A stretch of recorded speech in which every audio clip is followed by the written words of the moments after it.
Columbus Day, because Christopher Columbus is discovered, quote unquote, discovered America in 1492. However, the Native Americans were already here, so I don't know what he was discovering.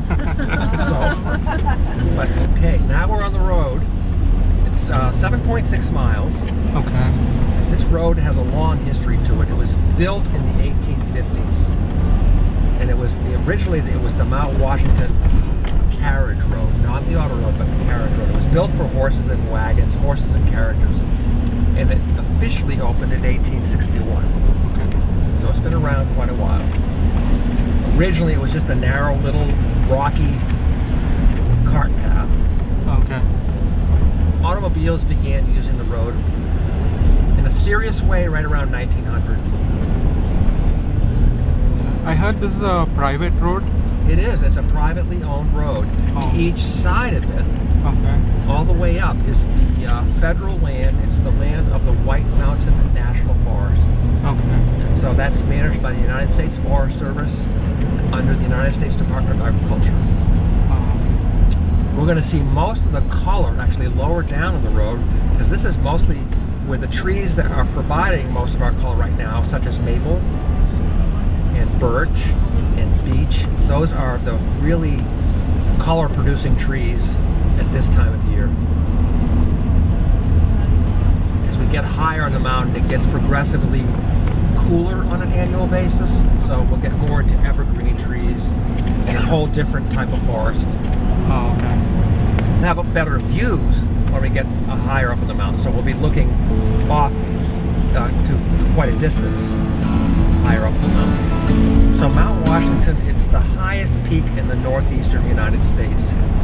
A lot of times people will say, oh, there are higher peaks in the world. Yeah, there are higher peaks in the world, but Mount Washington is 6,288 feet, or about 1,917 meters, and it's you have to go quite a distance to find a piece of topography that's of equal or greater height. So in terms of in the context of the northeastern United States and even eastern Canada, you're really to a different, it's a significant feature in the landscape. So if you were traveling south, you'd have to go all the way down to the states of North Carolina and Tennessee to find elevations that would be higher. If you went out west, you'd have to go as far as South Dakota. So it's, again, out in the western part of the United States, yeah, we do have the western Rocky Mountains, and they are of considerable elevation. And people began to visit this area going back, 1850s really is, in my mind, kind of a good date to wrap my head around for. And that also coincided with a time when railroads were providing travel. The southern end of the Appalachian Trail is down in Georgia, and it comes up, it crosses here. Yeah. Oh, wow. Yeah, and then it heads all the way up into Maine, at Mount Katahdin in Maine. Every summer it gets a little bit of attention because there's always some people that try to hike it all in one season. Attraction to Mount Washington has been, it's really one of the only areas in northern New England or even New York where you have an expanded amount of alpine habitat, alpine landscape. When you see, we'll get higher on the mountain, and we'll get into a very above tree line alpine landscape. There's another tree that's got some red fruit on it. That's called the mountain ash, and that's produced quite a good amount of fruit this year. Here we get a little view down. Actually, we're looking up toward just into the western mountains of Maine off to the right. We're only 12 miles away, rough give or take, from our New Hampshire's border with Maine on to the east. Got some good valley color down there.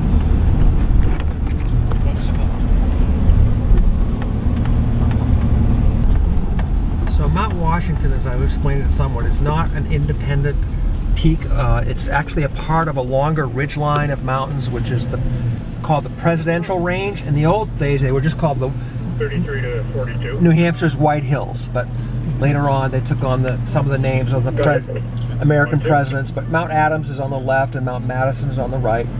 And you can see how the forested area tapers down into a more rocky expanse. And we'll see that when we get up a little higher along the road edges. Yeah, that naming convention began in the late 1700s. It began first with Washington because he was the first president of the United States. And then later on they named some of the other peaks after other presidents. I guess narrow.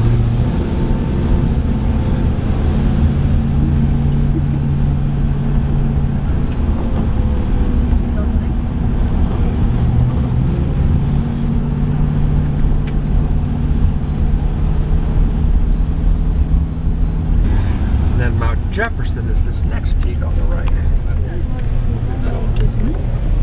This is Jefferson? Yep. And then the deep ravine or valley down to the right is called the Great Gulf Wilderness Area. You can see that the trees have really started to taper down in size. And that's caused, well, gradually the trees and such will become smaller and smaller, and we'll get to a point where we just kind of leave them behind. And they'll drop out of the landscape completely. But we get a lot of ice and a lot of snow in the winter, and a lot of especially high winds. It's very, very calm today, but it's not unusual for the summit to get winds gusting over 100 miles per hour at different times. And in this area, in the wintertime, it can get up to 70 or 80 miles per hour. So it's and when you have ice building up it's a very abrasive environment. It's also colder.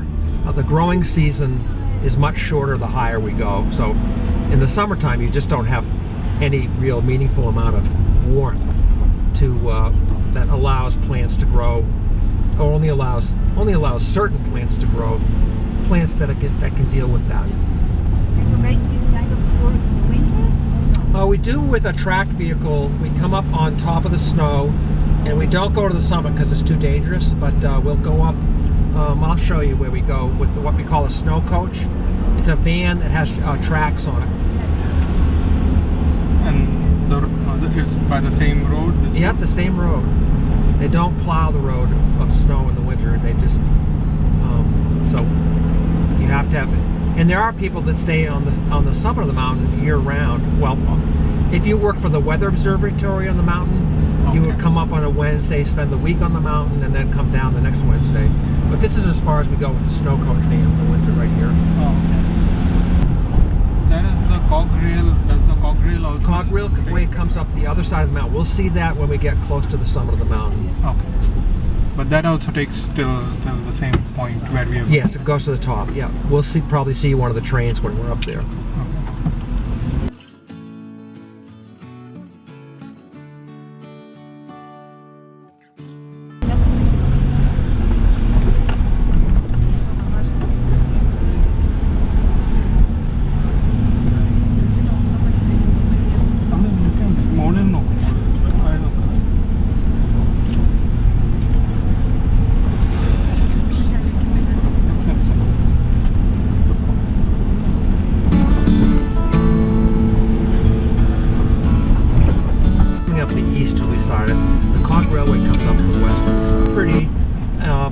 You get much more diversity in terms of what you're seeing along the road. But yeah, the cog railway is pretty too, but I just think you see more on the road. In the cog railway track, it's 3 miles versus 7.5 miles that you're on here. We start a little bit lower. The cog railway starts about 1,000 feet higher in elevation.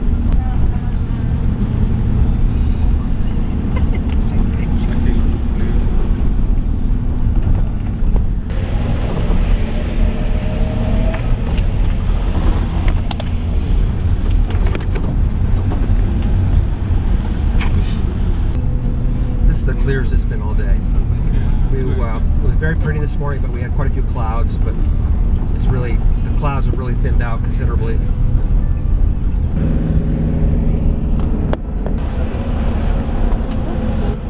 you look down to the right, you can see the road we came up on.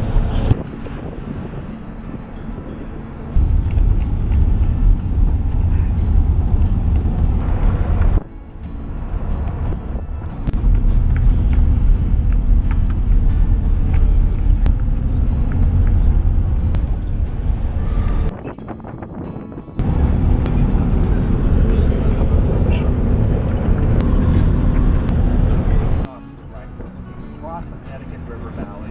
The Connecticut River separates Vermont from New Hampshire, and the distant ridge of mountains over there off to the right is off to the west is the Green Mountains of Vermont. The highest peak in Vermont is Mount Mansfield. We're looking at that off to the right, and Camel's Hump, several other mountains that are. How long does it take? It takes about an hour, 45 minutes to an hour for the train to come up. They have most of their trains now are diesel operated. In the old days, and they still have a couple of coal-fired steam engines. During most of its history, the Cod Railway began operating in 1869, 8 years after this road opened. But most of its history it ran on coal-fired steam engines. They still have a couple of those. They usually bring one up first trip in the morning and one last trip in the day. But other than that, they use diesel. So the Summit building is straight off to the right. And that's operated by the state of New Hampshire park system. It's the Mt.Washington State Park. And inside there are restrooms, and there's a snack bar. There's the museum for the Mt.Washington Weather Observatory.